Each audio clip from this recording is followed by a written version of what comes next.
yung mga na-chat na rin po na follow-up ay halos nakapag-join po. At kung may mga makakapag-join pa po ay tayo po ay minsan pa po nun na umawit po nun.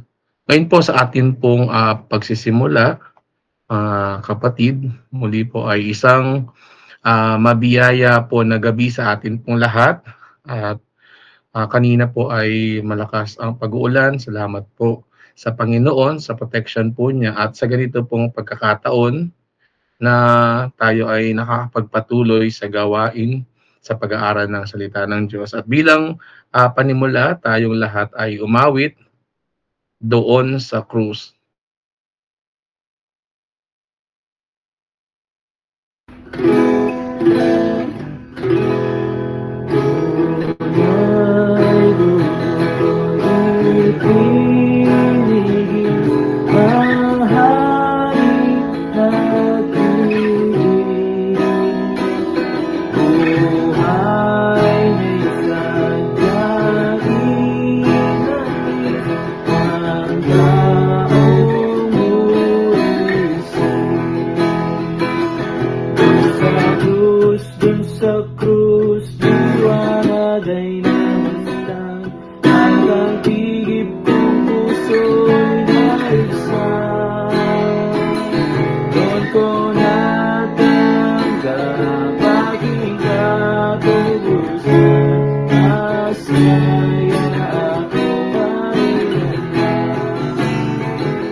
Purihin po ang Diyos sa atin pong inawit. At ngayon po sa atin pong pagsisimula, tayo po ay manalangin at kausapin po natin si Brother Braille na pangunahan po tayo sa isang panalangin.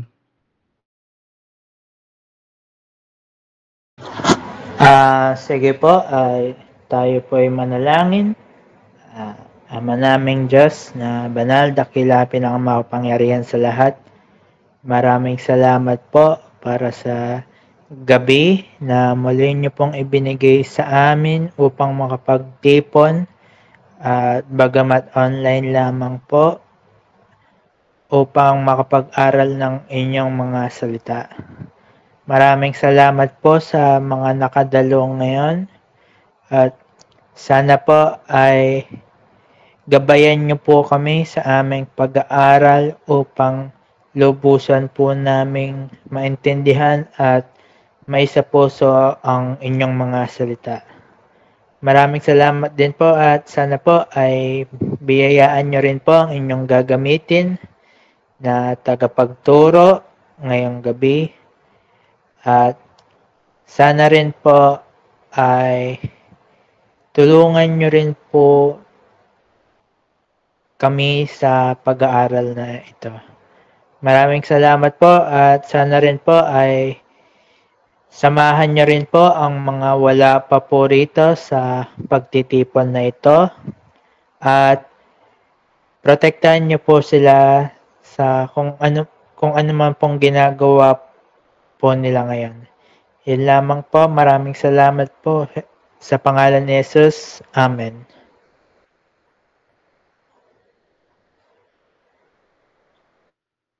Sige po, muli ay isang mabiyayang gabi po. Bagamat ako po ay naghihintay din po sa ilang mga kasagutan po ng mga ilang pong na-chat po kung makakapag-attend, ay wala po sila naging tugon. Upang mas magkaroon pa po tayo ng marami pong oras sa atin pong pag-aaral ng salita ng Diyos, ay akin na pong binibigay po sa ating pong tagapagturo, si Brother Wilson Gutierrez. Salamat kapatid na Norman at magandang gabi sa mga youth natin. Salamat sa Panginoon sa patuloy na pakikibahagi ninyo sa ganitong gawain. At ito ay biyaya rin ng Panginoong Diyos, hindi lamang sa inyo kundi sa ating lahat, sapagkat ang kanyang mga salita ay hindi lamang pagkain sa ating spiritual life, kundi ito rin ay gabay o ilaw, tanglaw upang matahak natin ang kalooban ng Diyos na sa aking palagay wala nang higit na mabuti kundi ang tayo ay namumuhay sa kalooban ng Panginoong Diyos. Sa mga nagdaang pag-aaral, aking natalakay every third Saturday of the month ay may kinalaman sa ating Panginoong Yesus. Nakita natin na ang ating Panginoon, yung kanyang existence, yung kanyang pananatili, yung kanyang pagkakaroon, hindi lamang mga prophecy tungkol sa kanya, kundi even yung kanyang personal na presensya sa Old Testament ay tunay na ipinahayag niya. Kaya ang ating pag-aaralan ngayong gabi ay may kinalaman sa kung paano ang ating Panginoong Yesus na nagpakita, nagpahayag ng kanyang presensya sa Old Testament. Kaya napakahalaga rin na makita natin ang mga katotohanan ito. At bago tayo magpatuloy, bagamat nag-pray na si Bryle, hinihingi ko na mag-pray tayo ulit kahit konti lang, sandali lang. Ama, salamat po sa gabing ito. Salamat at pinayapa mo ang panahon sapagkat kanina ay tunay na maingay, napakalakas ng ulan na may kasamang pagkulog. Although kanina rin po ay humina ang mga signal ng aming pong mga internet. Pero salamat o Diyos at hindi mo inayaan na ito'y magtuloy-tuloy. Ang sa ganon ay maging mapayapa rin po ang aming pag-aaral sa iyong mga salita. Ingatan at gabayan mo po kami sa mga oras po na ito. Ang lahat po ng ito ay aming samot dalangin sa makapangyarihang pangalan po ng iyong bugtong na anak na si Jesus. Amen. At sa bahagi ng katotohanan na ating pinag-aaralan, siyempre wala nang higit sa mga katotohanan ng mga sinasabi ng ating Panginoon. Ang kanyang pre-existence in the Old Testament time. Para sa ating reference ay buksan natin ang ating mga Bible muna sa John chapter 5 verse 39. Sapagkat maliwanag na sa mga bagay na ito ay nagpapakita na ang ating Panginoon ay naroroon na, no, sa panahon na mga pangyayari sa matandang tipan. Ang sabi sa John chapter 5 verse 39, saliksikin ninyo ang mga kasulatan sapagkat iniisip ninyo na sa mga yaon ay mayroon kayong buhay na walang hanggan. At ang mga ito'y siyang nagpapatotoo tungkol sa akin. Maliwanag na bagamat nang sabihin ito ng ating Panginoon, ang tinutukoy niyang mga kasulatan ay walang iba kundi ang matandang tipan, sapagkat noong panahon na yon, ang ating Panginoon, nung siya ay narito sa lupa, nung panahon na siya ay nangangaral, nung panahon na tinatawag niya ang kanyang mga alagad, nung panahon na sabihin niya ito, na search the scripture, for in them you think you have eternal life, and they are they which testify of me. Wala pa ang New Testament noon. Kaya maaring ang tinutukoy niya rito, maaring yung 5 books of Moses, and then yung mga ilan pang mga kasulatan na kinilala na nung panahon na yon, na kasama sa mga salita ng Diyos. Kaya ang mahalaga rito, sinasabi ng ating Panginoon na ang mga kasulatan ang siyang nagpapatotoo tungkol sa Kanya. Ang mga nagsasabi o nagpapakilala tungkol sa Kanya ay walang iba kundi ang Scripture.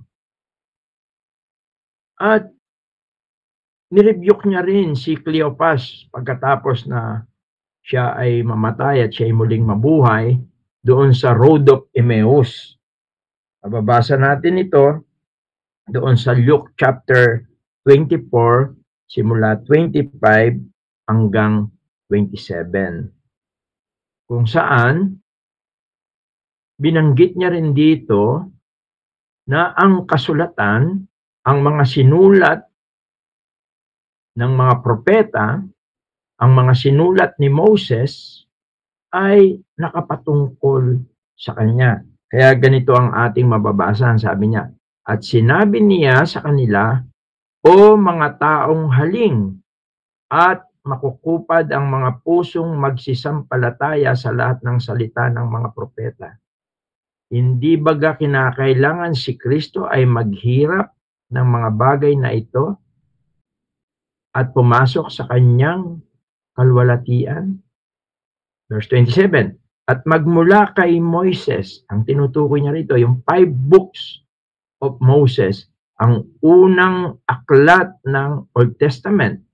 Ito ay ang Genesis, Exodus, Leviticus, Deuteronomy, Numbers. Ito yung tinutukoy ng ating Panginoon dito. At magmula kay Moises at sa mga propeta, yung mga sinulat ng mga propeta, yung minor prophet and yung mga major prophet, ang sabi niya ay ipinapaaninaw niya sa kanila ang mga bagay tungkol sa kanya sa lahat ng mga kasulatan. Kaya, although tulad ng sinabi ko dito sa pagkakataong ito, ang Old Testament ang tinutukoy ng ating Panginoon.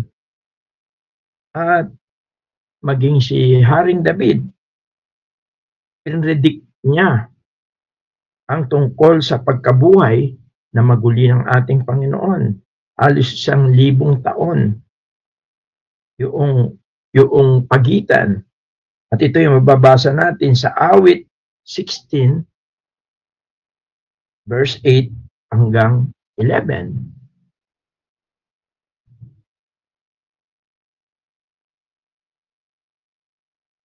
Awit chapter 16, verse 8 hanggang 11.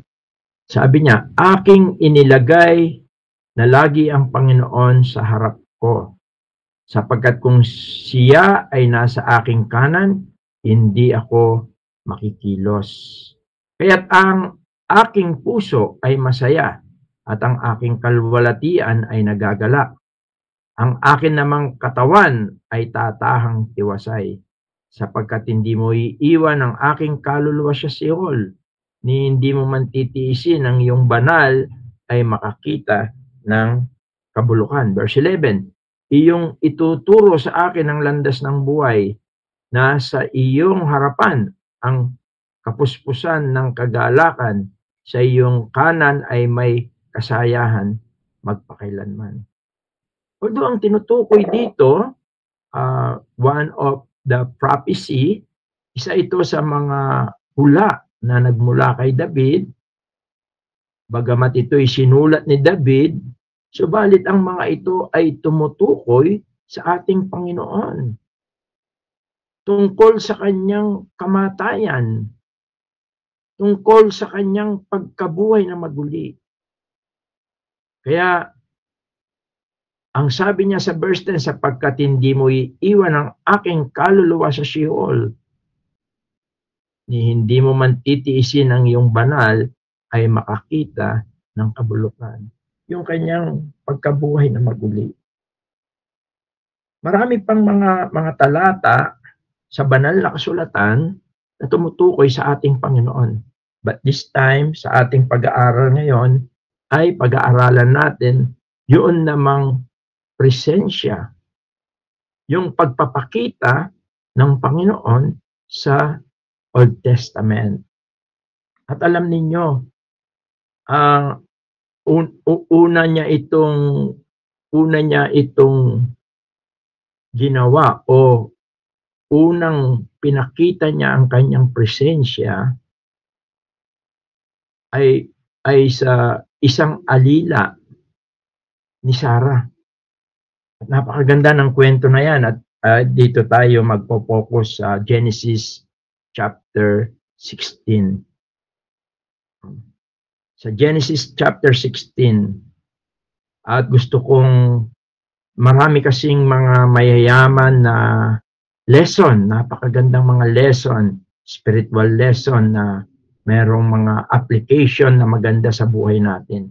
Itong kasaysayan, itong pangyayari sa buhay ng isa sa mga alila ni Sarai na Egyptian.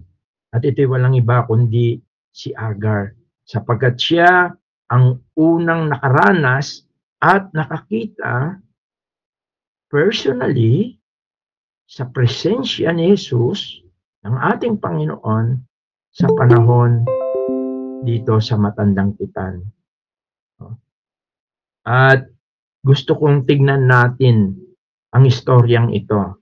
Dito muna tayo magpo-focus. Although marami pang mga pagkakataon, nagpakita siya sa mga kay Moises at sa marami pa sa magulang ni Samson at marami pang iba. Kaya ito yung mga pag-aaralan natin sa mga susunod pa na pagkakataon na kapag kayong aking schedule. Sa ngayon, tignan muna natin ang kwentong ito o ang pangyayaring ito sa Genesis chapter 16. Ang sabi rito, sa verse 1 and 2, si Sarai nga na asawa ni Abraham ay hindi nagkaanak sa kanya. At siya'y may isang alilang babae na taga-Ehipto na nagngangalang Agar. At sinabi ni Sarai kay Abraham, narito, ngayon ako'y inadlangan ng Panginoon na ako'y magkaanak. Ipinamamanhik ko sa iyong sumiping ka sa aking alilang babae, marahil ay magkakaanak ako sa pamamagitan niya. At dininig ni Abraham ang sabi ni Sarai. Una, makikita natin, nais kong para lubos nating maunawaan ang bagay na ito, ay maganda ay balikan muna natin ang mga ilang katotohanan tungkol sa bahaging ito. Kung bakit si Sarai ay ipinamanhik niya or isinuggest niya kay Abraham na ibigay ang kanyang alila na si Agar para siya ay magkaanak, no? Una, para lubos nating maunawaan ito, bakit nagawa ito ni Sarai, sa Genesis chapter 12 verse 2, nang tawagin ng Diyos si Abraham upang lisanin ang kanyang kamag-anak, ang kanyang lupain na itinuturing na kung saan siya isinilang at lumaki. Ang sabi rito sa chapter 12, sinabi nga ng Panginoon kay Abraham, umalis ka sa iyong lupain at sa iyong mga kamag-anak at sa bahay ng iyong ama na ikaw ay pasalupaing ituturo ko sa iyo. At gagawin kitang isang malaking bansa at ikaw ay aking pagpapalain at padadakilain ko ang iyong pangalan at ikaw ay magiging isang kapalaran. At pagpapalain ko ang mga magpapala sa iyo at susumpain ko ang mga susumpa sa iyo at pagpapalain sa iyo ang lahat ng angkan sa lupa. Merong pangako ang Panginoon, kalakip ng calling ni Abraham ay mayroong kalakip na pangako. Tandaan natin yan. Sa tuwing ang Diyos ay tumatawag, at kung ito'y ating susundin, laging may kalakip siya na promises. At yan yung makikita natin dito. Na si Abraham ay dadami ang kanyang lahi, dadami ang kanyang descendants.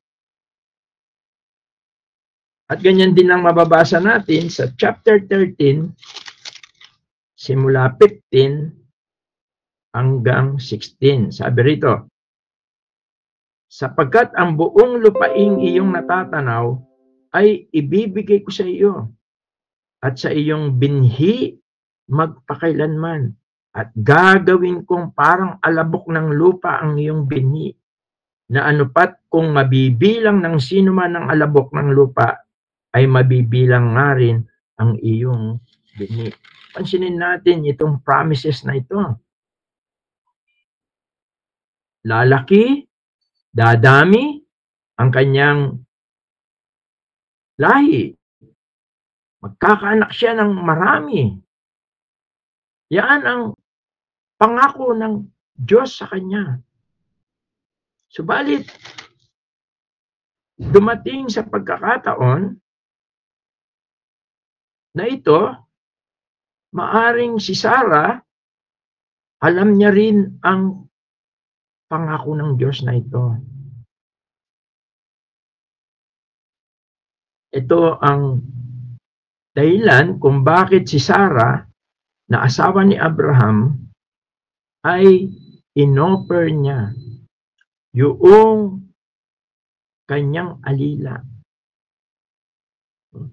Kaya ito yung dahilan. Sabi niya, kunin mo yung aking alila sapagkat ako hindi nagkaanak.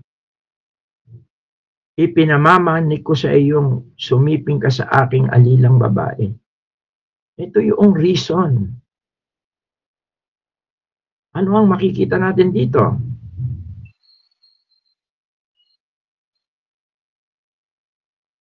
Una, makikita natin dito yung tinatawag na hardship of waiting. Kung minsan ay hindi talaga tayo nahihirap, mahirap talagang maghintay. Yan ang maaring nangyari kay Sarai o kay Sarah. Sa haba ng panahon, sa tagal ng panahon, ayon nga sa mga Bible scholar, almost 10 to 15 years na ang nakalipas at siya'y nainip. Kaya naman, anong ginawa niya? Kinuha niya ito sa sariling kaparaanan. Kaya yan yung bagay na although during that time, sabi nga ng mga Bible scholar, alam nyo yung surrogate, yung pwede kang magkaroon ng anak sa pamamagitan ng iba. Although yan ay kalakaran nung ancient times, until naman now, but ngayon ay maraming mga may batas na tinutukoy sa bagay na ito. At may kasabihan nga raw during nung panahon na yon na pwede naman na ibigay yung iyong alila katulad ng ginawa ni Rachel kay Bilha sa Genesis chapter 30 verse 3. Katunayan, ayon dito kung babasahin natin sa Genesis chapter 30 verse 3, ang sabi rito, at sinabi niya, narito ang aking alilang si Bilha, sumiping ka sa kanya upang manganak sa ibabaw ng aking mga tuhod at magkaroon din naman ako ng anak sa pamamagitan niya. At dito ay maliwanag na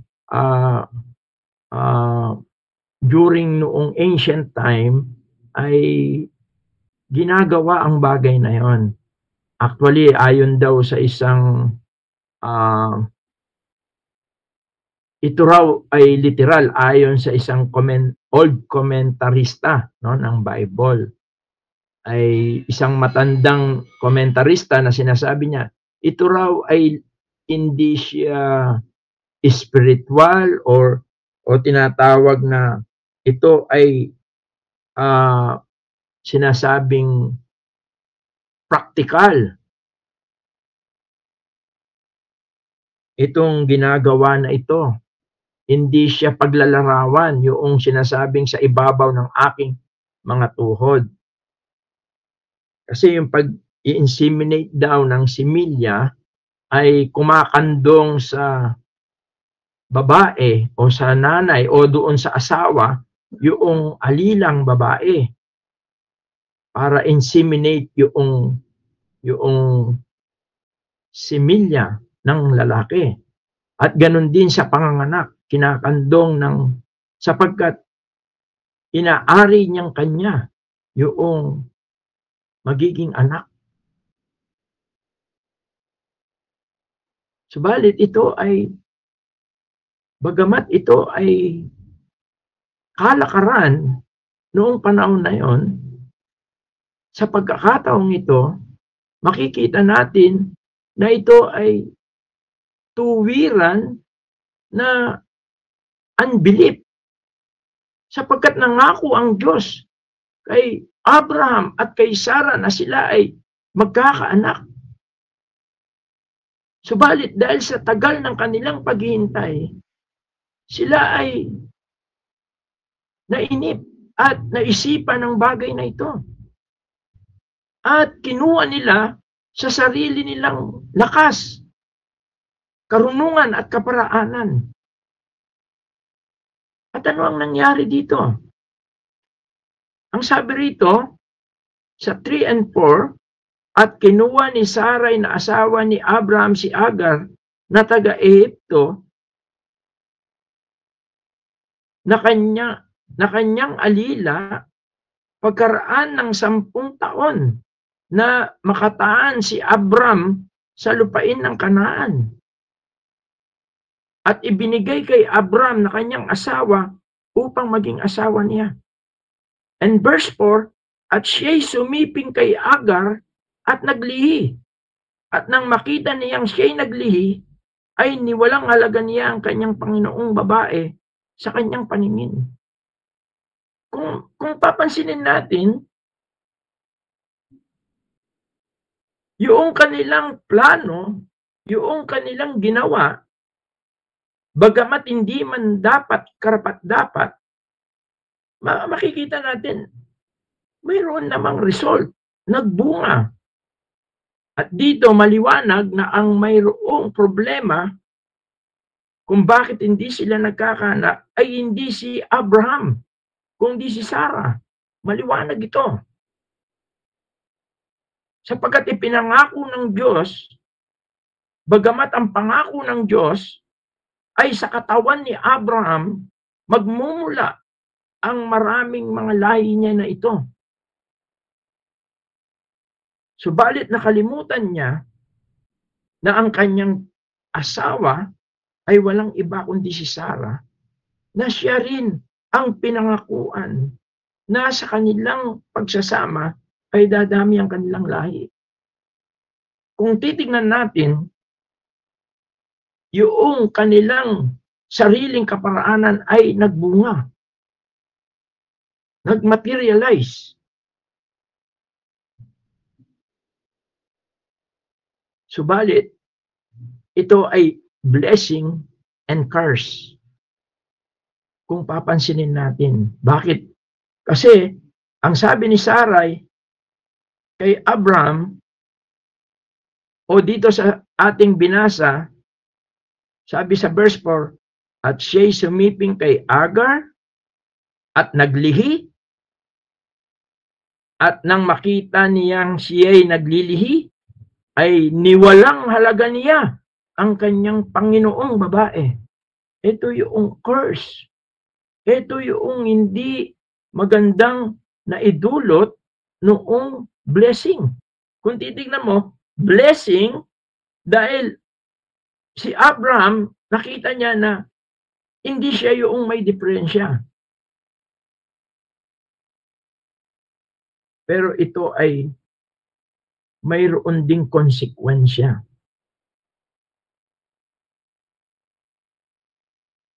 Kaya, anong lesson nito? Kaya nga gusto kong i-take up ito, napakaganda kasi. Kapag kinuha natin sa sarili nating pagsisikap,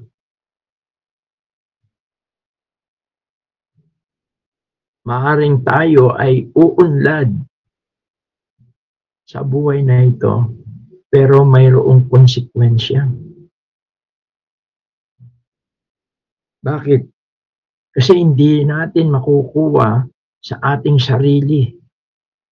Sabi nga, sa John 6:63, the flesh profit nothing. John 6:63. Sabi rito, ang espiritu nga ang bumubuhay sa laman ay walang anumang, ang espiritu nga ang bumubuhay. Sabi ron, no? Sa laman ay walang anumang pinakikinabang. Ang mga salitang sinalita ko sa inyo ay pawang espiritu at pawang buhay. Kung minsan, dito tayo nahuhulog. At gusto kong i-relate ito sa ating pamumuhay bilang isang anak ng Diyos.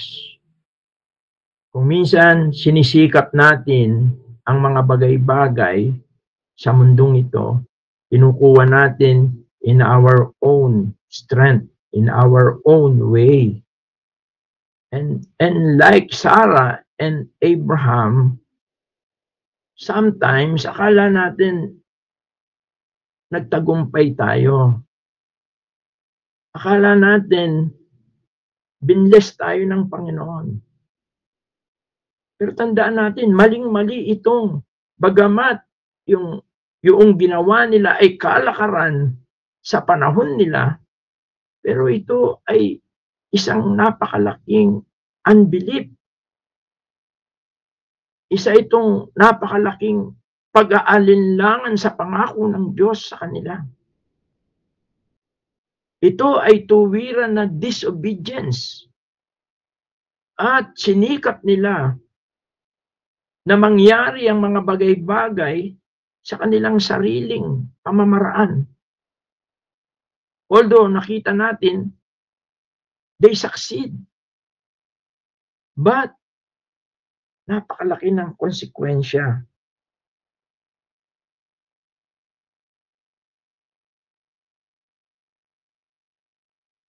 Yung paggawa natin in our own, kung minsan merong resultang maganda sa tingin natin.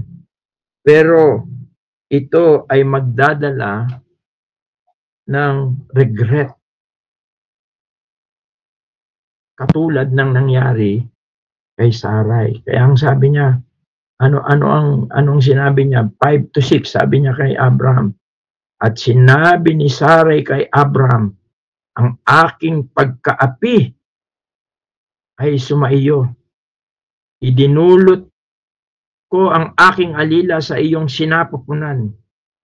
At nang makita niyang siya'y naglihi, ay niwalan akong kabuluhan sa kanyang paningin.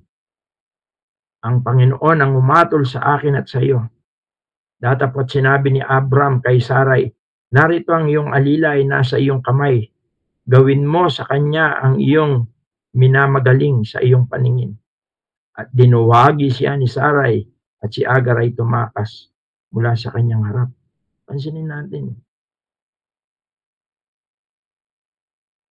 Although ang suggestion comes from Sarah, but the blame is to Abraham. Bakit? Meron din naman talagang pagkakamali si Abraham bilang isang lalaki sa kanilang mag-asawa. Meron siyang karapatan na manindigan sa katotohanan. Pero because of flesh desire, hinayaan niya rin ang bagay na ito. Kaya meron din blame sa kanya. Meron din siyang mga pagkakamali. Kaya ang sabi niya, dito sa English, dito sa verse 5, sabi niya, and Sarai said unto Abram, my wrong be upon thee. Kasi siya yung spiritual leader eh.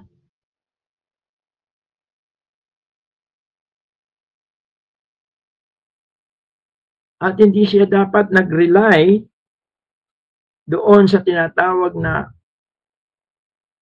strength and wisdom, yung self-strength and wisdom. Kaya ito ay isang magandang lesson, mga kabataan.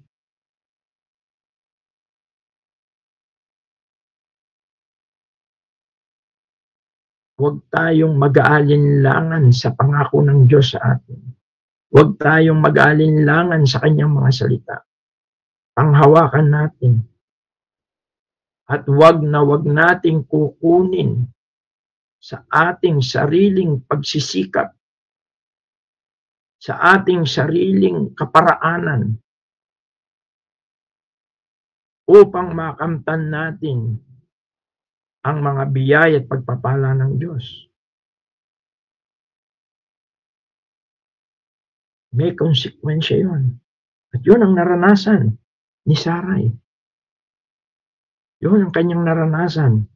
At nagsisisi siya bakit niya nagawa yun. At dito pumapasok yung pangyayari dito sa ating pinakatema. Dahil sa verse 7, ang sabi rito, at nasumpungan. Sabi, di ba siya'y tumakas? At nasumpungan siya ng anghel ng Panginoon sa tabi ng isang bukal. Maring ang sabi rito, sa bukal na nasa daang patungo sa Shur. Nasumpungan siya ng anghel ng Panginoon. And the angel of the Lord found her. Napakaganda nito. Alam niyo ba na itong angel of the Lord, ito ay walang iba kundi ang ating Panginoong Yesus. Although wag tayong ma-confuse doon sa angel, no? Sapagkat ang angel sa Hebrew word malak means messenger. Although totoo, masigit sa messenger ang ating Panginoon. Pero siya ay messenger.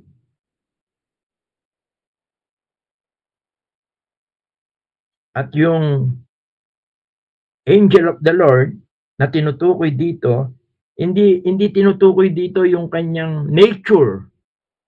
Sapagkat ang kanyang nature ay siya ay second person sa Trinity. Yun yung nature niya.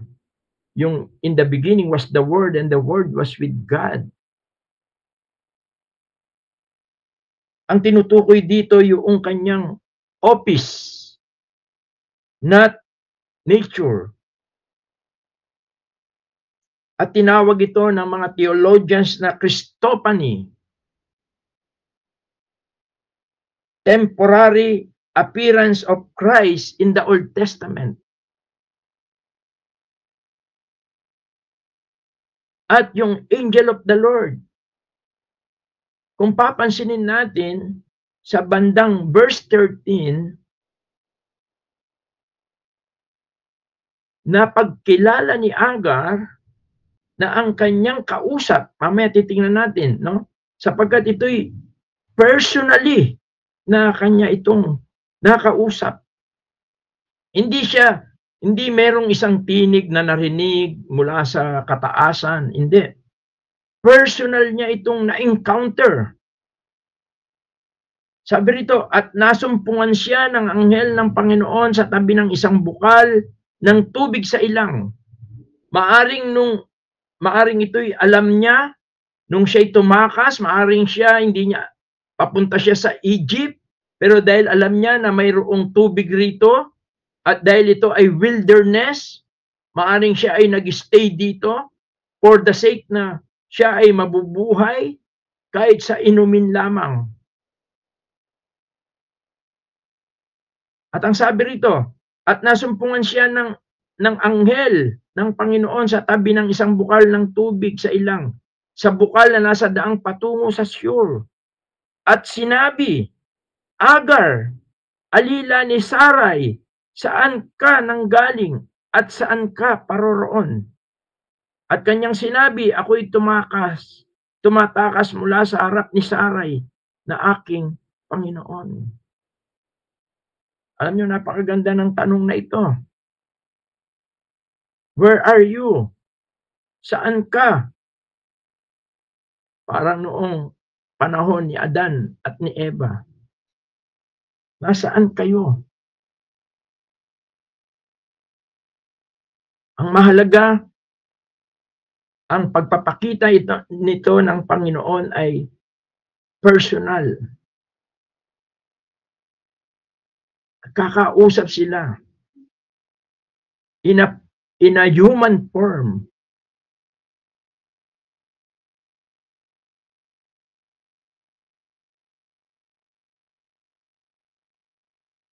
At ito ang kanilang conversation. Tinanong siya, sumagot siya, ako'y tumakas mula sa harap ni Sarah na aking Panginoon. Dahil gusto ng Panginoon na i-establish kay Agar ang isang katotohanan kung bakit siya tinanong. At sinabi sa kanya ng anghel ng Panginoon, verse 9, magbalik ka sa iyong Panginoon at painuhod ka sa kanyang mga kamay. Ang sabi nga ng isang commentator, ito raw yung change of direction is a way or is a picture of repentance. Yun daw yung larawan ng pagsisisi at pagtalikod o yung tinatawag na repentance. Yung change of way. At siya ay paalis. Subalit, siya ay pinababalik. It is a command.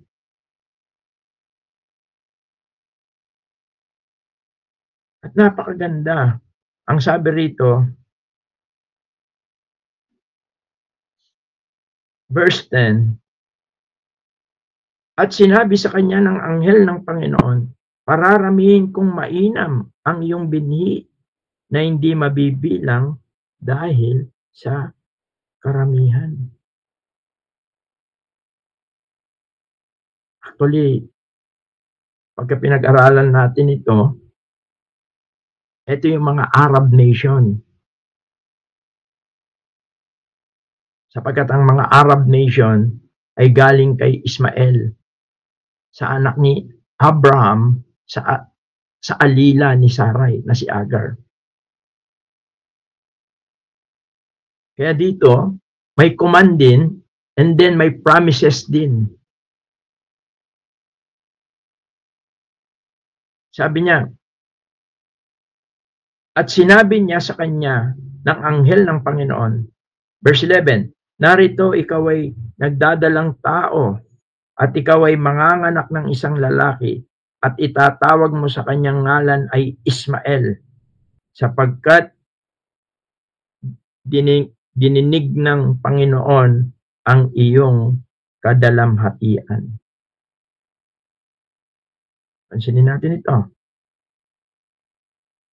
For this time, pagka ang Diyos ay nagbibigay ng pangalan sa ipapanganak pa lang, meaning may plano ang Diyos sa kanya. May plano ang Diyos.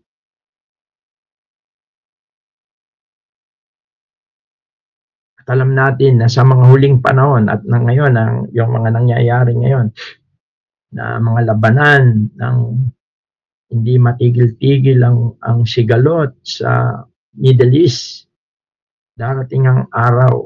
Kaya alam nyo, ang mga Arab nation ay darating ang araw na, although ngayon ay marami nang nagiging believer, dahil mayroong magandang plano. Actually, hindi pa tapos ang plano ng Diyos para sa kanila. Pero ang point natin dito, ang nagsasalita, ang kausap ni Agar, na nangangako sa kanya, ang sabi niya sa verse, although dinescribe dito sa verse 12, hindi lang pangalan, kundi yung pagkatao ni Ismael, no? Sabi niya, at siya magiging parang asnong bundok, verse 12, sa gitna ng mga tao, ang kanyang kamay magiging laban sa lahat, at ang kamay ng lahat ay laban sa kanya, at siya tataan sa harap ng lahat niyang mga kapatid.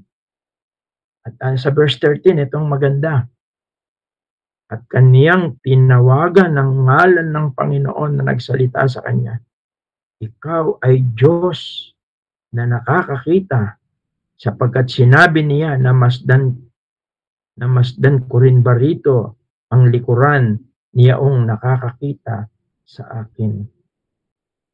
And sabi niya, and she called the name of the Lord that spake unto her, that God sees me, for he said, have I also here look after him that seeth me. Wherefore, sabi niya, the well was called Beer-lahai-roi. Behold, it is between Kades. Yung lugar na yon, tinawag niyang Beer-lahai. Ang ibig sabihin, Diyos na nakakakita.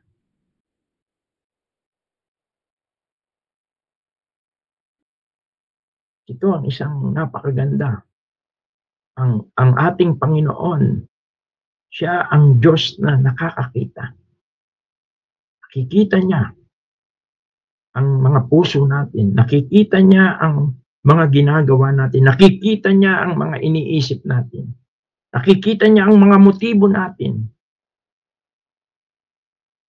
Nakikita niya ang mga paghihirap natin sa paglilingkod natin sa Kanya.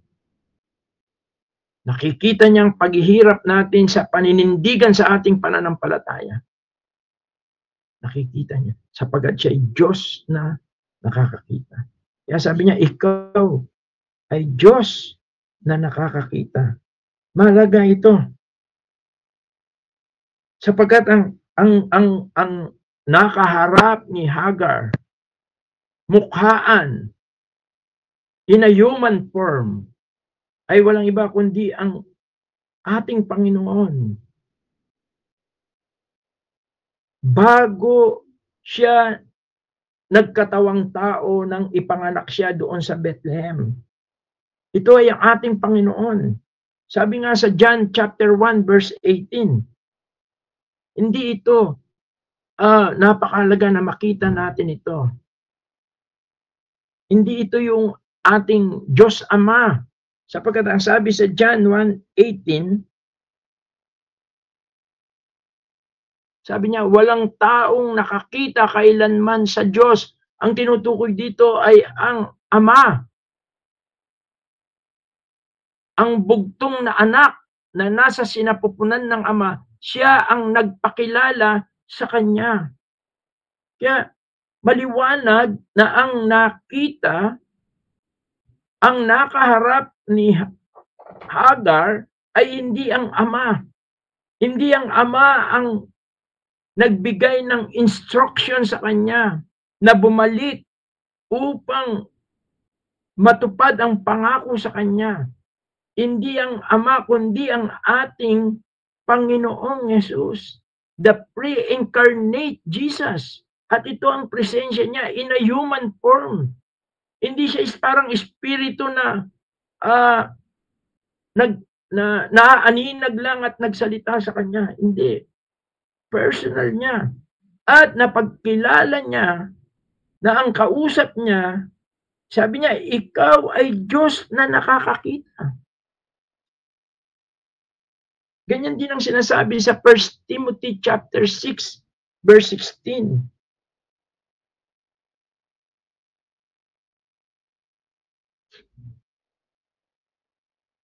First Timothy chapter 6 verse 16 ang sabi rito, na siya lamang ang walang kamatayan na nananahan sa liwanag na di malapitan, na di nakita ng sino mang tao o makikita man, sumakanya nawa ang kapurian at paghaharing walang hanggan, siya nawa. Ang tinutukoy dito ay ang Ama. Subalit, ang nakaharap ni Hagar ay walang iba kundi ang ating Panginoon.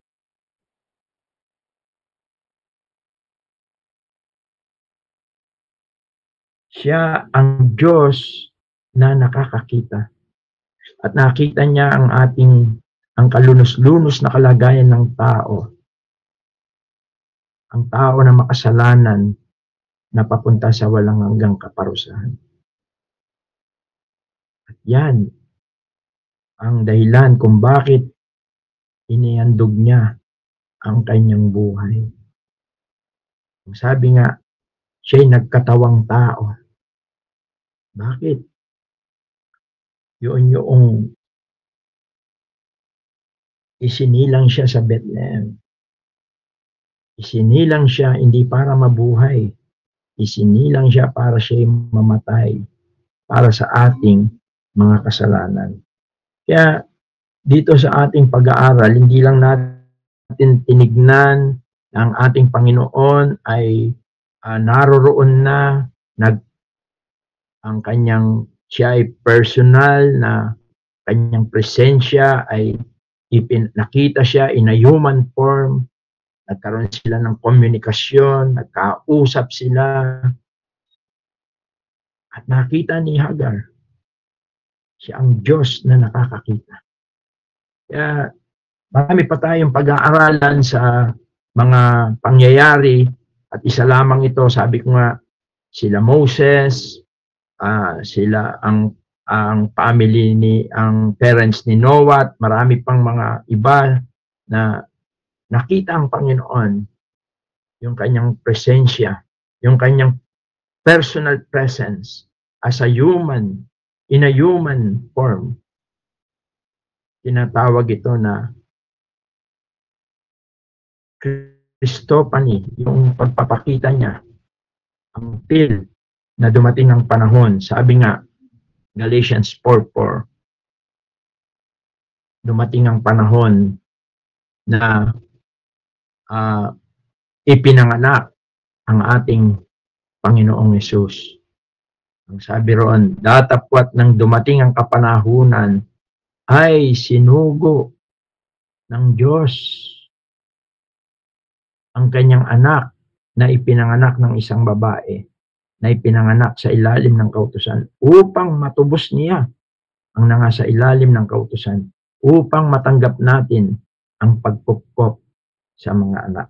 Kaya bukod dito sa pinag-aaralan natin na yung Christophany, yung pagpapakita ng ating Panginoon, nakita natin na dito sa istorya ni Sarah, ni Agar, ni Abraham, nakita natin yung mga spiritual lesson. Magtiwala tayo sa Panginoon. Tiwala tayo sa kanyang mga salita, sa kanyang mga pangako. Huwag nating kunin sa ating mga sariling pagsisikap o sa ating sariling kaparaanan. Hayaan natin gumawa ang Diyos. Magtiwala tayo sa Kanya. Sapagkat ang ating Panginoon na nagligtas sa atin ay Diyos na nakakakita. Tayo manalangin. Ama, salamat po sa gabing ito. Salamat po sa iyong mga salita. Salamat po sa aming Panginoong Hesus, ang aming Diyos na nakakakita ng aming mga puso, aming mga kaisipan, ng aming mga ginagawa, ng aming paglilingkod, ng aming mga kadustahan, ng aming mga pangangailangan. Salamat, mayroon kaming isang Diyos na nakakakita. At nakita rin po niya ang kalunos-lunos na kalagayan ng sinukol, ang taong makasalanan na papunta sa kaparusahan.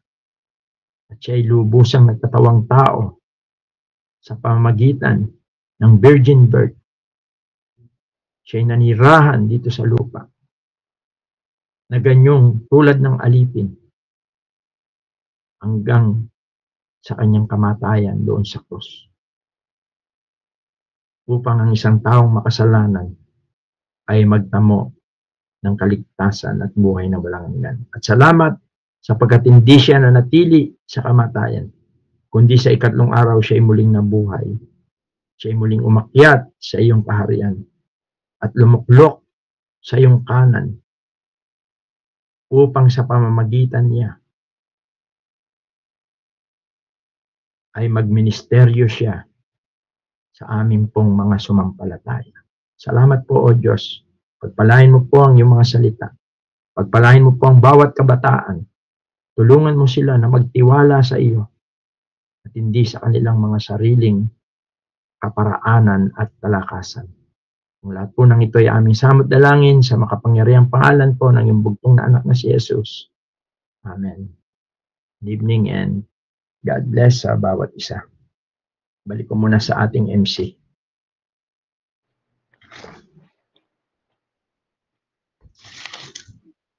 Purihin ang Diyos at pasalamatan sa ating napag-aralan sa gabing ito.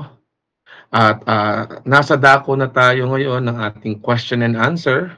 Sakali mga kabataan, base sa ating mga napakinggan, pag-aralan, may mga katanungan tayo, nais na bigyan ng linaw, ay malaya ng bawat isa sa atin ay mag-open ng mic or i-send dito sa ating Google Meet upang mabigyan ng kasagutan sa liwanag ng salita ng Diyos. Sige mga youth, baka may mga katanungan tayo. Kung hindi man katanungan, baka may mga reflection din.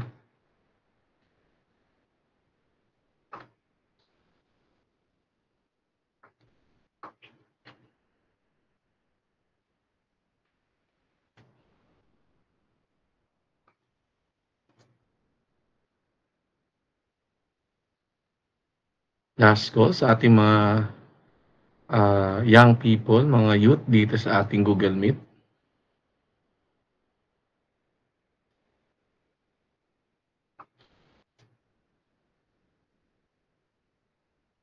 Ayun, kung wala na tayong mga question, katulad ng nabanggit ng ating tagapagturo, ay patuloy tayong magbasa ng Bible sa mga salita ng Diyos upang sa mga susunod na mga bahagi ng pag-aaral, abangan din natin yung mga susunod pang mga pag-aaral na katulad nito. Tayo ay magwawakas sa pananalangin. Kausapin natin si Brother Anthony na pagwakasan tayo sa ating prayer. Sige po, tayo po yung manalangin. Amang banal na makapangyarihan po sa lahat, patuloy po kami nagpapasalamat muli po sa napakabiyayang oras na pagbubulay, pag-aaral po ng inyong pong mga salita, lalong-lalo na po patungkol po sa aming pong Panginoong Jesus. At nawa po ay patuloy niyo pong palakasin at pangunahan po ang bawat isa sa pamamagitan po ng mga napag-aralan po namin. Nawa ito po ay may tanim sa aming mga puso't isipan at maging kalakasan po ng aming pong buhay espiritual. At maraming salamat din po sa anak po na inyo pong ginamit sa pagtuturo. Pagpalain niyo po siyang patuloy sa po ng kanya pong buong pamilya. At ganoon din po ang bawat isa na nakibahagi po sa pag-aaral na ito. Na pagpalain niyo po kami at patuloy na palaguin sa aming pong pananampalataya.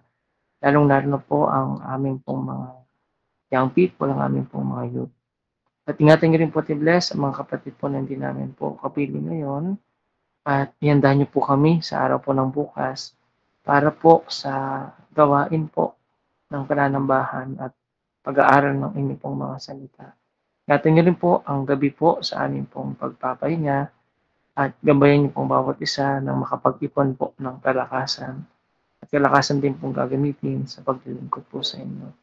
Maraming salamat po, Ama, sa inyo po namin pinagkakatiwala ang lahat at ito po'y samutiling sa pangalan ni Jesus. Amen. Good evening po. God bless po. Thank you po. God bless po. Good evening and God bless bawat isa. See you tomorrow. Thank you po.